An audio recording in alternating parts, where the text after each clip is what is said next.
everyone, this is Minu at Anglerlick. Today's video is all about listening comprehension. I have some interesting tips for you. This is particularly for those of you who still find it a little hard to understand native speakers, or watch television in English, or listen to the radio in English. I'll be telling you about some specific aspects of the English sound system and some speech patterns that native speakers use that can make listening in English a little bit of a challenge. By the end of this video, you will have a really good understanding of where the difficulties that you might be facing come from and what you can do to overcome them and really improve your listening comprehension. So, when you're ready, let's begin. Right. Today I'd like to share 3 keys with you that will really improve your listening comprehension of native speakers. Let's look at what these 3 keys are. The first thing is to understand what makes native speakers hard to understand. The second key is improving your own pronunciation. And the third key to improving your listening comprehension is learning primarily with your ears rather than your eyes.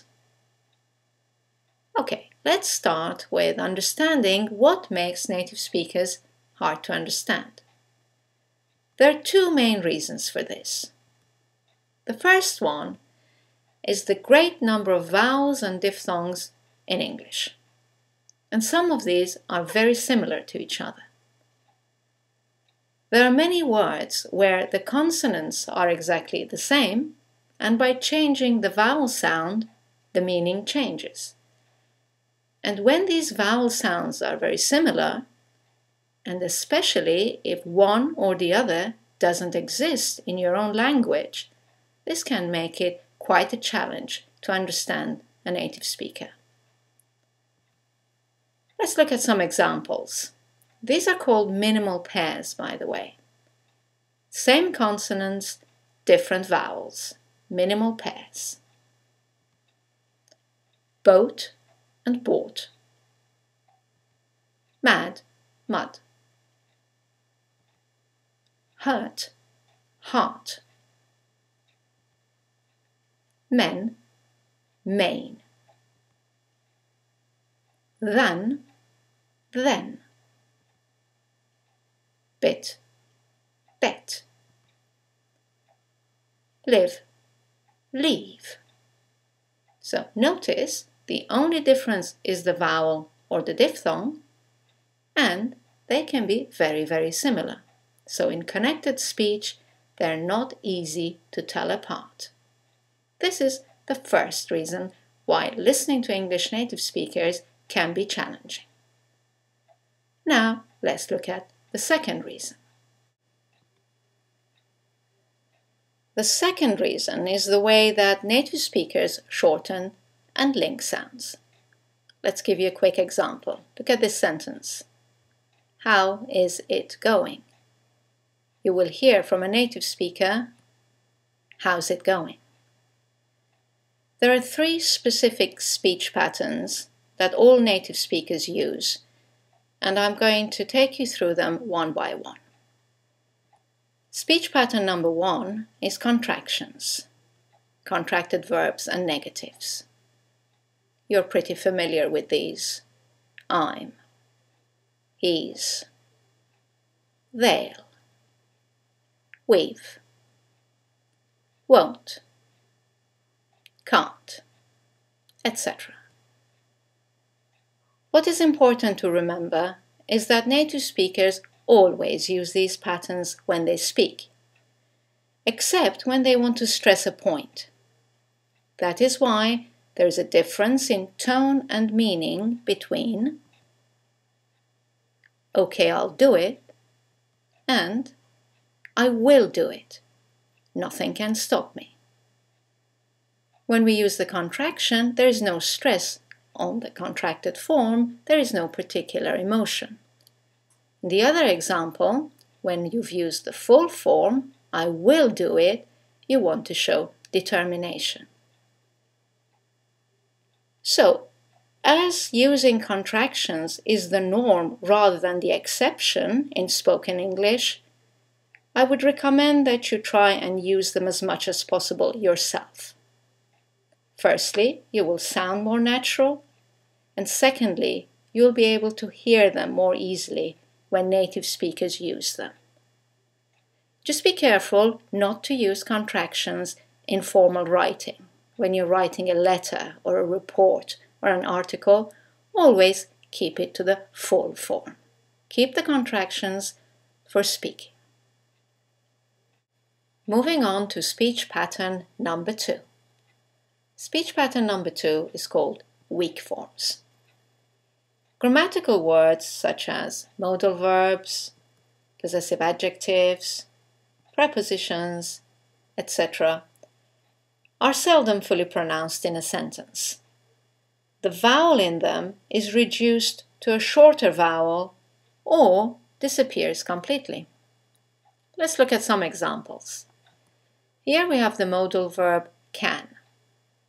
In the sentence, it will sound like can. The vowel disappears. I can ski. Let's look at another example. Possessive adjective my. Very clear in isolation, my. But in the sentence, it sounds, here's my book. You can hardly hear it. And another example, preposition for. In the sentence, the vowel is reduced to f. It's for you.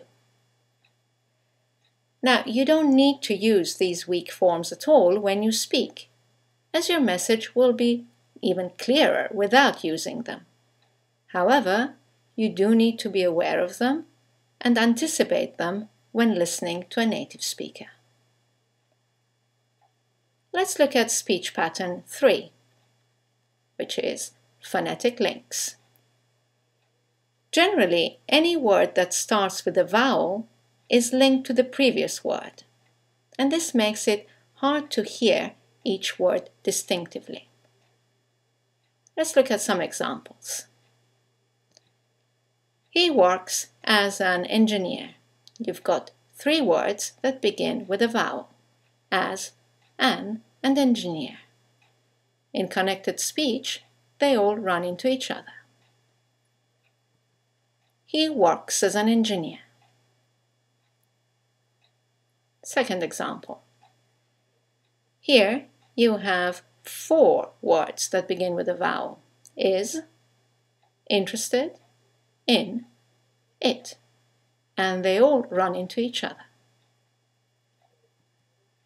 She is interested in it. And there is a semi-vowel, y, that links the vowel at the end of she to the vowel at the beginning of is. She is. And our third example, 2 words, one ending with a T, the next one starting with a T, they run into each other, and then 2 words starting with a vowel. An, amazing. Once again, all this section runs into each other. They went to an amazing place.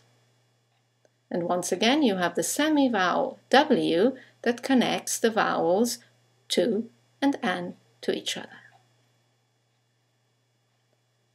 Once again, you don't necessarily need to use these links when you speak, as your message will be perfectly clear without them. However, you do need to be aware of them and anticipate them when you listen to native speakers.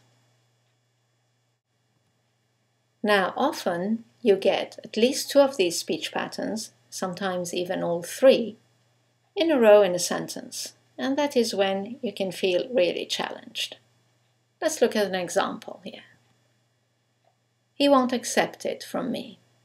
You have the contraction, won't.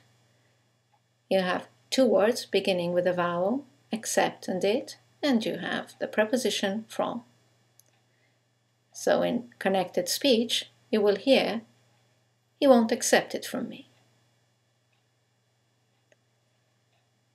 At this point, you are probably asking yourself, well, what's the best way to familiarize myself with these speech patterns? I think the best way is transcribing audio files.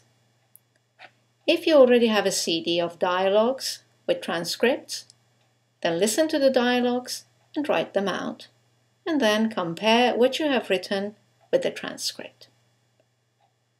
If you do not have such CDs, I recommend Anglofiles 104 and 108 from AngloLink's selection of audio files that you can access on our website, anglolink.com.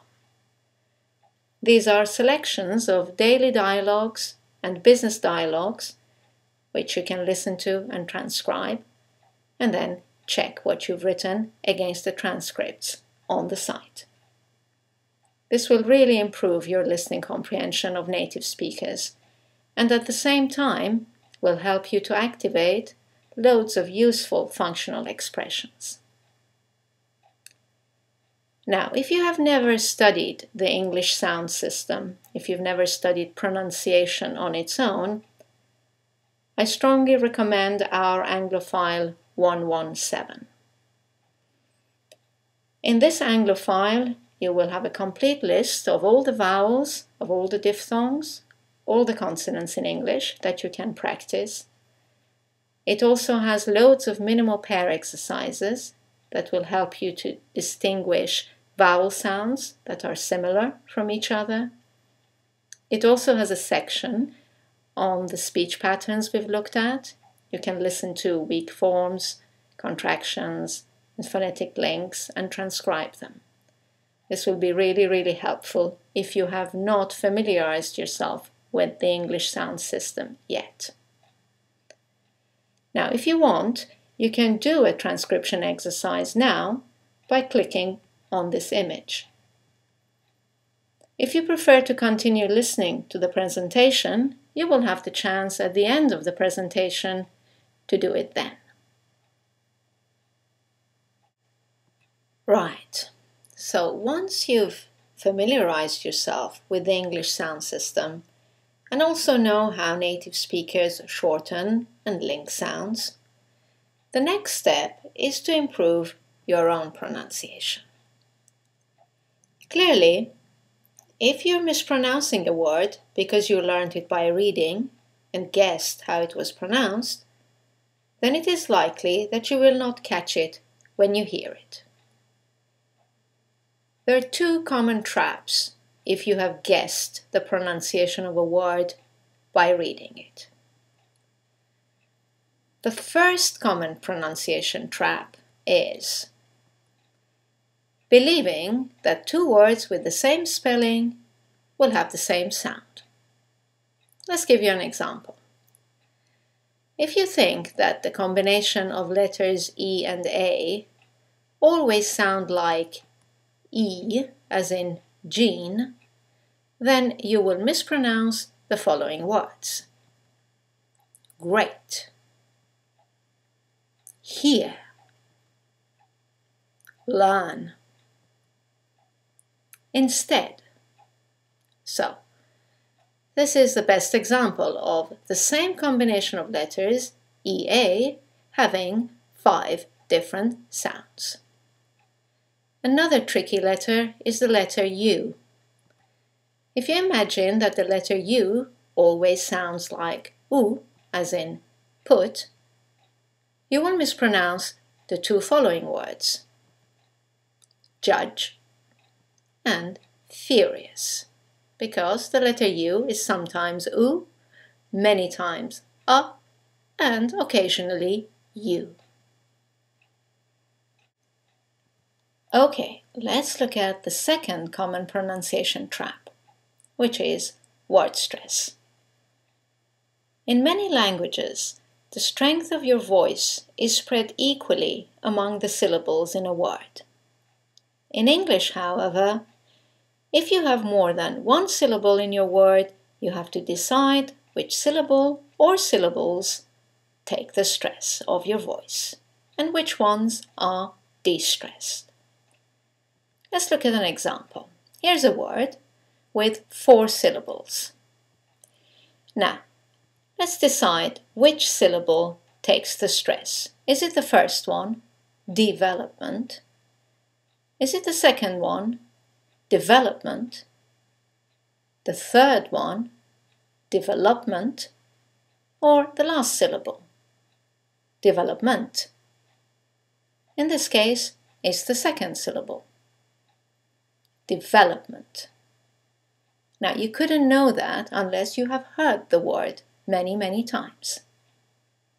Let's look at the second example. Let's look at these two words. They seem very similar in their spelling, so you would expect them to have the same rhythm, the same music, the same word stress. However, in the first one, it's the second syllable that's stressed, and in the second one, it's the first syllable, and that changes the pronunciation completely. The first word is propose, and the second word is purpose. So what is the conclusion of the examples we've looked at the pronunciation traps we've looked at? Well, the conclusion is that you have to avoid guessing how a word is pronounced. Always check the pronunciation of the words that you're learning. Either ask someone or use a talking dictionary.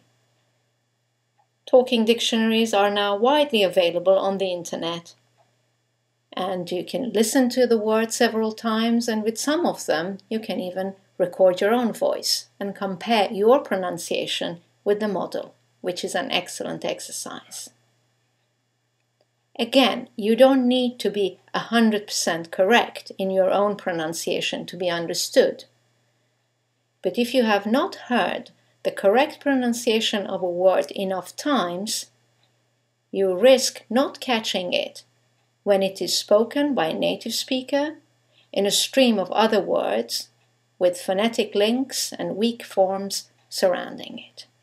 So do work on your own pronunciation. It's an important key to improving your listening comprehension. And finally, to the third key to improving your listening comprehension. Learn primarily with your ears rather than your eyes. Now you have a better understanding of why native speakers are not always easy to understand, especially if you have learned your English out of a book. It's for the simple reason that what you see is not what they say. Therefore, the best way to learn new words and expressions is by first hearing them, then seeing them in writing. So here are some final hints on how to use your ears instead of your eyes. Listen to audiobooks rather than read the printed version of the book. Listen to the radio and watch programs and films in English as much as possible. Even if at first you understand very little, this is a great exercise to tune your ears into the sounds, rhythm, and the music of the language. You will be surprised how quickly you will start to hear and understand more and more. If you're using a course book, work more with the accompanying CD than the book itself. And finally, if you're using a word you have learned by reading and have never heard it before, make sure you check the pronunciation. To give you more tools to improve your listening comprehension and pronunciation, we have recorded all the grammar exercises that you have access to on anglolink.com. These are available as audio files, and they ensure that you also learn the correct pronunciation and intonation of the important structures and the useful expressions that we have included in our Anglopedia. Now, if you didn't do the transcription exercise earlier on, this is your chance to do it now. Well, I hope you've enjoyed this video on how to improve your listening comprehension and found all the tips useful. Thank you for watching. I look forward to seeing you in our next video. Bye now.